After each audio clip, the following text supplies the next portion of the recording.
ल चेख्लाको भात है यो चाहिँ गाउँमा आएर घडी खुर्सानी टमाटरको अचार साग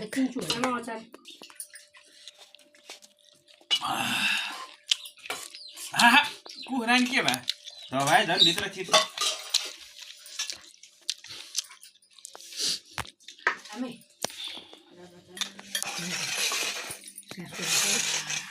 तपाईले अचार हाल्नु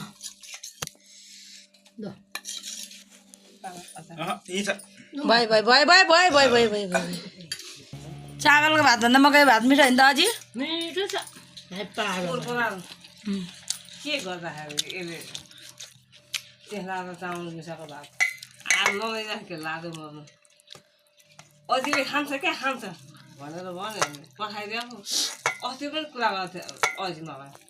तैँले त्यसलाई चामल मिसाएर पकाएर रहेछ नानी पठाइदिएको रहेछ